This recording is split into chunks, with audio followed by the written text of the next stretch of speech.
जैसा हमने last class में डिसोल्यूशन के बारे में हमने उसका मीनिंग, उसका स्टेप्स, उसके पार्टनरशिप ऑफ फर्म और पार्टनर डिसोल्यूशन ऑफ पार्टनरशिप के बीच में हमने डिफरेंस और उसके कुछ स्टेप्स चेक किए थे। आज की क्लास में हम settlement of accounts on dissolution check करेंगे कि डिसोल्यूशन के केस में हमारे जो अकाउंट्स होते हैं उनका हम कैसे कैसे सेटलमेंट करते हैं। तो स्टार्ट करते हैं हम आज का लेसन। सेक्शन जो 48, 49 और 55 है उसके according partnership act specify the mode of settlement of accounts on the dissolution of partnership firm. तो जो हमारी ये सेक्शन है 48, 49, 55 इसके अकॉर्डिंग पार्टनरशिप फर्म क्या करती है, इस एक्ट के थ्रू पार्टनरशिप अपने जो भी अकाउंट्स होते हैं उनको सेटलमेंट करने का एक मौका देती है। सेटलमेंट करने का कुछ एक स्पेसिफिक एक्ट के थ्रू इनको सेटलमेंट करने का कुछ स्टेप्स है जो सेटलमेंट करवाए जाते हैं। तो एक बार देख लेते हैं हम कैसे कैसे इसको सेटल किया जाता है अकाउंट्स के थ्रू। नंबर 1 है the amount of loss including the efficiency of capital shall be paid out of profit next out of capital. जो कैपिटल होती है, सबसे पहले हमने कैपिटल का डिसोल्यूशन किया जाता है, कैपिटल को हमने डिस्ट्रीब्यूट किया जाता है। जो डेफिशिएंसी होती है कैपिटल की वो क्या किया जाता है, जो भी हमारी नेक्स्ट जो कैपिटल रिमेनिंग होती है उस कैपिटल में से उसको पूरा किया जाता है। नेक्स्ट हमारा amount realise from the sale of assets of the firm shall be applied in the following manner. Number 1 is outside डेब्ट of firm will be paid first of all. जो भी हमारे पास में फर्म में जो एक्सटर्नल लायबिलिटी होती है, जो आउटसाइडर्स होते हैं, उन आउटसाइडर्स का सबसे पहले जो डेब्ट होता है वो डेब्ट पूरा पे किया जाता है। इट मीन्स कि सपोज करो हमारे 3 पार्टनर है X Y Z, but Mrs X है जो ये एक्सटर्नल हमारी लायबिलिटी है, क्योंकि ये हमारे पार्टनरशिप के अंदर नहीं आती है, बाहर है, तो हम इसको आउटसाइडर भी बोल सकते हैं या एक्सटर्नल लायबिलिटी भी हम इसको बोल सकते हैं। तो सबसे पहले हमने जो भी हमारे एक्सटर्नल लायबिलिटी है उनको पे करना होगा। Then out of the remaining amount जो भी अमाउंट बचेगा the loan advance by partners will be paid off. फिर उसके बाद में हम चेक करेंगे कि कहीं एक्स वाई जेड जो हमारे 3 पार्टनर हैं, एक्स वाई जेड का तो लोन ना हो, कि सपोज करो जैसे एक्स का लोन है तो एक्स के लोन का जो है इंटरनल लायबिलिटी, तो हम इंटरनल लायबिलिटी को उसके बाद में हम पे करेंगे। सबसे पहले हम एक्सटर्नल लायबिलिटी को पे करेंगे, उसके बाद में हमारे जो इंटरनल डेब्ट है, जो इंटरनल हमारे पार्टनर्स हैं उनका अगर लोन होगा तो हम उसको पे करेंगे। Thereafter the balance of partner capital accounts will be return. अगर उसके बाद में जो भी अमाउंट बचेगा उसमें से जिस पार्टनर ने जितना कैपिटल लगाया होगा उस कैपिटल को हम उस पार्टनर के कैपिटल को रिटर्न करेंगे। Then if some amount remains, अगर फिर भी कुछ अमाउंट बचता है, it will be divided among the partner in their profit sharing ratio. जो भी प्रॉफिट शेयरिंग रेशियो होगा उसमें जो भी रिमेनिंग अमाउंट है उसको हम according to profit sharing ratio उसमें डिस्ट्रीब्यूट कर देंगे तीनों पार्टनर में। नेक्स्ट है हमारा accounting procedure on dissolution of firm. हम यहाँ से चेक करेंगे अब कि हमारा अकाउंटिंग प्रोसीजर क्या रहता है डिसोल्यूशन ऑफ फर्म का। तो इस डिसोल्यूशन ऑफ फर्म में हम यहाँ पर जो जैसा कि बताया था मैंने सिलेबस के टाइम पे भी कि realisation account, partners loan account, partner capital account और कैश और बैंक अकाउंट, ये 4 तरीके के अकाउंट यहाँ से हम मेंटेन करते हुए चलेंगे। नंबर 1 है हमारा realization account. This account is open for disposing of all the assets of the firm and making payment to all the creditors. It is nominal account.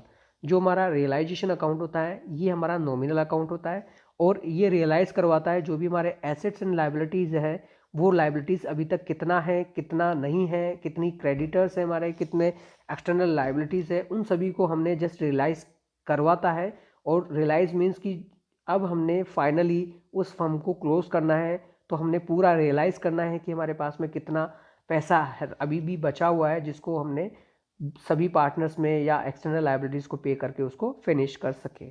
तो इसके लिए हमारी जो एंट्रीज़ कुछ पास की जाती है तो वो कुछ कुछ एंट्रीज़ है, देख लेते हैं जल्दी जल्दी से। फॉर क्लोजिंग एसेट्स अकाउंट्स, जो हमारा एसेट्स है अगर उसके लिए हमने एंट्री पास करनी होगी तो realisation account debit to assets account. It means कि अगर ये हमारा रियलाइजेशन अकाउंट है तो एसेट्स हमारा जो होगा वो डेबिट साइड में हम यहाँ पर टू एसेट्स के अकॉर्डिंग यहाँ पर रिकॉर्ड करेंगे। तो यहाँ पर हम सारे एसेट्स रिकॉर्ड करेंगे। देन अगर फिक्टिशियस एसेट्स होते हैं then transfer to the partners capital account such as accumulated losses. इनको हम एक्यूमुलेटेड लॉसेस की कैटेगरी में काउंट करते हुए चलेंगे।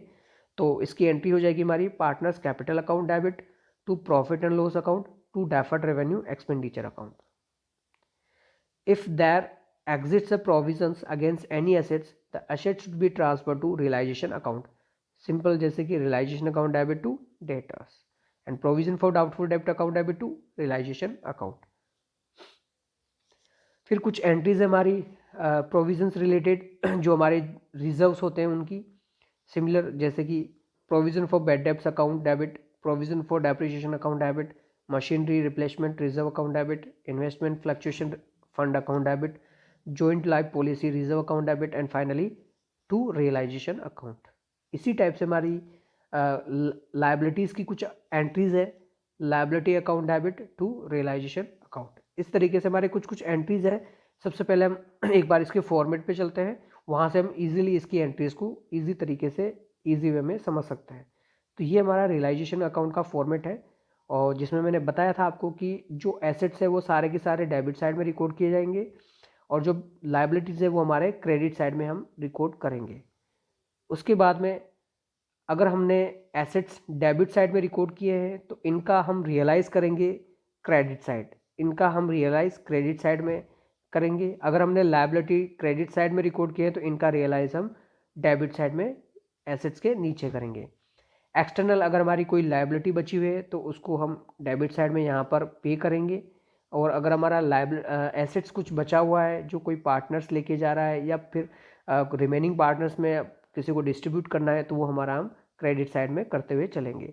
और अगर कोई फिर भी अनरिकॉर्डेड अगर हमारी लायबिलिटी और एसेट्स बचता है तो हम उनको अनरिकॉर्डेड लायबिलिटी है तो यहाँ डेबिट साइड में रिकॉर्ड करेंगे, और अनरिकॉर्डेड एसेट्स है तो उसको क्रेडिट साइड में यहाँ पर रिकॉर्ड करेंगे। फाइनली जो भी अगर हमारा प्रॉफिट एंड लॉस आता है तो हम उसको कैपिटल अकाउंट में उनके नेचर के अकॉर्डिंग ट्रांसफ़र करेंगे। अगर हमारा जैसे लॉस आ रहा है तो उसको क्रेडिट साइड में रिकॉर्ड करेंगे, और अगर प्रॉफिट आ रहा है तो हमारा प्रॉफिट यहाँ से बैलेंसिंग फिगर के फॉर्म में रहेगा। एक बार हम डिफरेंस चेक कर लेते हैं रिवैल्यूएशन अकाउंट और रियलाइजेशन अकाउंट में। बहुत सिंपल है, इजी से समझ में भी आ जाएगा। पर्पस चेक करते हैं इसका कि रिवैल्यूएशन का पर्पस क्या होता है। It is prepared to show assets and liabilities in the books at their revise value. Just revaluation के थ्रू हमने रिवाइज करना है उसकी वैल्यू, बट रियलाइज के थ्रू हमने फाइनली उनको एसेट्स को सेल करना है और लायबिलिटीज़ को रीपे करना है। तो दोनों में डिफरेंस इसका पर्पस के अकॉर्डिंग पता चल गया हमें। When to be prepared, realisation account कब प्रिपेयर किया जाएगा, जब at the time of dissolution, but revaluation account हमारा एडमिशन, रिटायरमेंट, डेथ तीनों सिचुएशंस में हमारा प्रिपेयर किया जाएगा। नेक्स्ट हमारा preparation of account. This account में be prepared at number of times during the life of firm. जब तक फर्म है, फर्म का टाइम पीरियड है, उसके अकॉर्डिंग वो मिनिमम या मैक्सिमम कितने भी टाइम तक उसको हम बना सकते हैं, बट रियलाइजेशन अकाउंट ओनली एक टाइम बनाया जाएगा जब हमारा फर्म डिसोल्यूशन हो रहा हो या बंद हो रहा हो। जो कंटेंट का रहेगा, this account record only those assets and liabilities whose book value have been change. अगर उनका बुक वैल्यू चेंज हो रहा है देन हम इसको मेंटेन करेंगे, but this account records all assets and all outside liability. Result जो है हमारा, a firm continues its business even after the preparation of revaluation account, but a firm comes to end after preparation of realization account। तो guys इस तरीके से हमारा जो realisation account का एक फाइनली टचअप था, अकाउंट का जो फॉर्मेटिंग था वो हमने यहाँ से चेक किया है। Thank you guys. Next class में हम इसके प्रैक्टिकल से स्टार्ट करेंगे और इसके लोन अकाउंट और रिमेनिंग अकाउंट है उनको हम वहाँ से चेक करेंगे। Thank you.